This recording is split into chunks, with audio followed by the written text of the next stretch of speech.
మా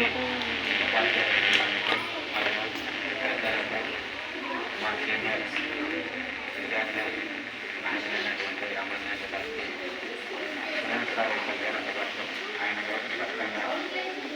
స్పష్టంగా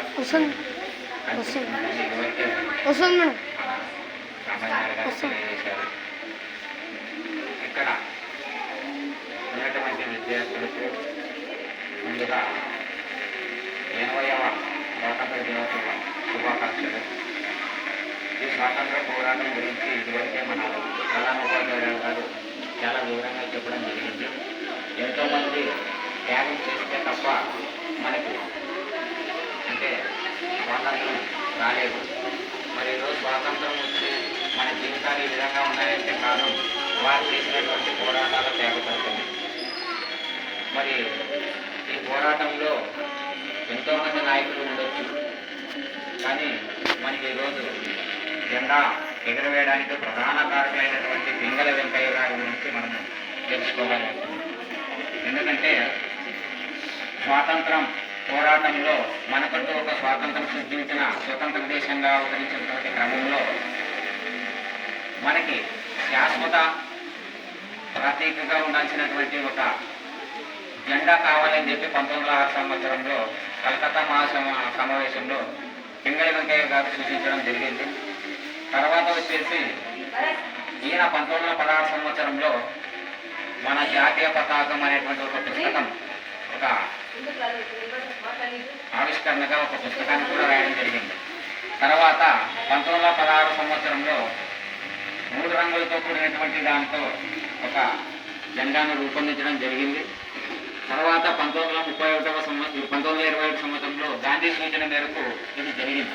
తర్వాత 1931లో ఈ రాష్ట్రంతో కూడినటువంటి జాతీయ జెండాను రూపొందించగా చివరిగా అంటే మనకి స్వాతంత్రం 24 రోజుల్లో మనకు వస్తుంది అనేటువంటి క్రమంలో 1947 జూలై 22వ తారీఖున ఇది చిరకాలం గుర్తుండిపోయేటువంటి తేదీ అనమాట. ఆ రోజున మనకి శాశ్వతమైనటువంటి జెండా రూపొందించడం జరిగింది. ఇది అధికారికంగా ఆనాటి రాజ్యాంగ సభ ఆమోదించడం జరిగింది. మరి ఈ జెండాలో ఉన్నటువంటి రంగుల గురించి మనం తెలుసుకోవాలంటే కాషాయం వచ్చేసి త్యాగానికి, తెలుపు వచ్చేసి శాంతికి, ఆకుపచ్చ అనేది ప్రకృతిపై ఉన్నటువంటి నమ్మకం.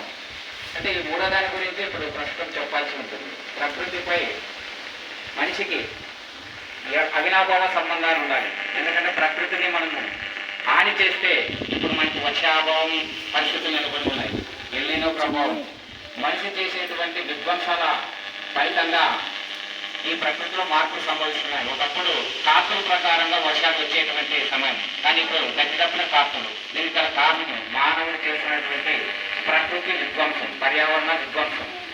మరి అభివృద్ధి ముసుగులో పర్యావరణానికి హాని కలిగిస్తే ఎంత విపత్తు జరుగుతుందో మనకి స్పష్టంగా కనిపిస్తుంది. ఎల్లినో ప్రభావం వల్ల వర్షాలు లేకపోవడం, వర్షాలు లేకపోతే పంటలు లేకపోవడం, పంటలు లేకపోతే మనకి జీవనాధారమైనటువంటి ఆహార పదార్థాలు కొరత, నీరు, ఇవన్నీ చాలా ఇబ్బందికర పరిస్థితులు వస్తాయి. కాబట్టి పర్యావరణాన్ని పరిరక్షిస్తేనే మానవ మనుగడ సాధ్యమవుతుంది. కాబట్టి బాలురు, విద్యార్థులైనటువంటి మనము ఇప్పటి నుండే ఈ మొక్కల పెంపకం కానీ ప్లాస్టిక్ నిషేధించేటటువంటి వాటిలో చెత్త వ్యర్థ పదార్థాలను దూరంగా వాటిని వాటికి ఉపయోగిస్తూ వాటి నుంచి ఏదైనా ప్రత్యామ్నాయ వాటికి ఉపయోగించుకున్నట్లయితే చాలా జలాలు కలుషితం కాకుండా మనకి ఆరోగ్యకరమైనటువంటి నీరు, ఆహార పదార్థాలు లభించేటువంటి అవకాశం ఉంటుంది. కాబట్టి పిల్లలు మీరు విద్య ద్వారానే ఇలాంటి విజ్ఞానం లభిస్తుంది. ఆ విజ్ఞానంతోనే మనం ఏదైనా సాధించగలుగుతాం.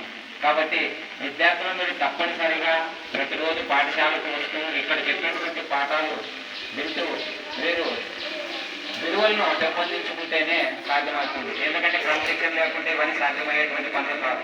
కాబట్టి జాతి భవిష్యత్తు అంతా కూడా కొఠారి కమిషన్ వారు నివేదించిన ప్రకారం తరగతి గదిలోనే ప్రారంభమవుతుంది. కాబట్టి మనకి ఇంటికాడ చెప్పేటువంటి వాళ్ళు చాలా తక్కువ. ఎందుకంటే మన అమ్మా నాన్నలు వాళ్ళ పనిలో వాళ్ళు నిమగ్నమై ఉంటారు. పెద్దలు కానీ టీచర్లు కానీ వీళ్ళు చెప్పేటువంటి విషయాలు మీరు పట్టించుకుంటేనే భవిష్యత్తులో మీరు మంచి మార్గంలో ప్రయాణించడానికి అవకాశం ఉంటుంది. ఈ అవకాశం ఇచ్చినటువంటి ప్రథమ ఉపాధ్యాయులు పాఠశాల యాజమాన్య వర్గం ధన్యవాదాలు. నమస్కారం.